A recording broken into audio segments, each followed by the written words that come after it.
ओम शांति। होली हंस में एक बार फिर से आपका स्वागत है, स्वागत है, स्वागत है। आज एक पौराणिक कथा सुनाने जा रही हूँ। एक बार शिव तपस्या हेतु जब बाहर चले गए और पार्वती को स्नान करने जाना था, उसी समय उन्होंने अपने मैल से एक पुतला तैयार किया, उसमें प्राण प्रतिष्ठित किए और गणेश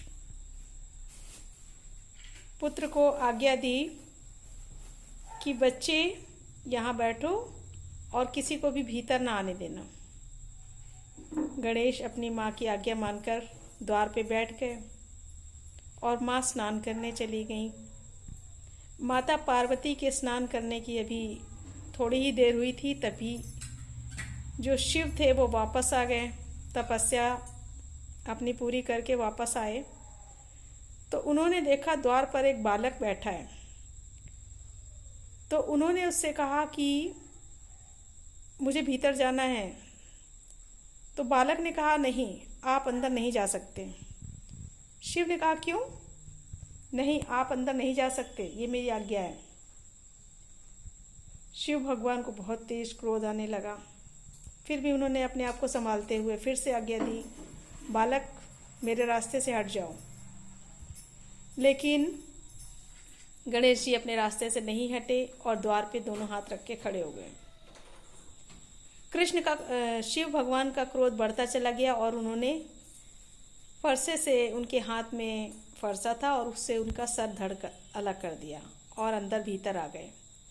पार्वती जी ने पूछा, आप भीतर कैसे आए? क्या बालक ने, मेरे पुत्र ने आपको रोका नहीं? शिव जी ने कहा, तुम्हारा पुत्र? कौन बालक?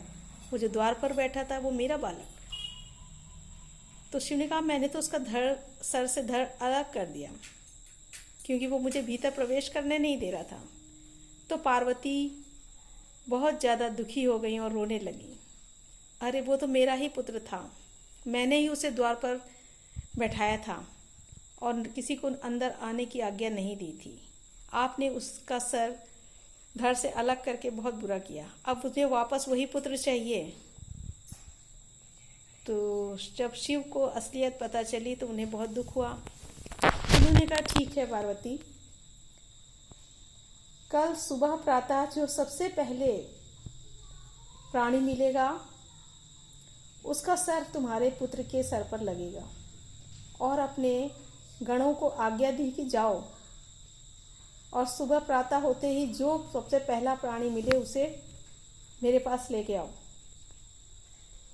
और गणों ने उनकी आज्ञा मानते हुए घर से निकल गए और जब वो जंगल की तरफ जाने लगे तो सबसे पहले उनकी भेंट हाथी से हुई। एक हाथीनी थी जो सो रही थी और अपने बच्चे की तरफ पीठ करके सो रही थी और उसका छोटा सा बच्चा हाथी को वो सैनिक उठा ले गए और पहुँचे शिव के पास। और शिव ने उनका सर गणेश जी के सर पर रख दिया और इस तरह से वो गजानन कहलाए। गणेश जी का सर रखा, लेकिन पार्वती ये देख के हैरान थी कि उनके पुत्र के शीश पर अब एक हाथी का सिर रखा गया है। तो वो और भी दुखी हुई, बोली, आपने ये क्या किया? अब मेरे इस पुत्र का सम्मान कौन करेगा? सब इसकी हंसी उड़ाएंगे।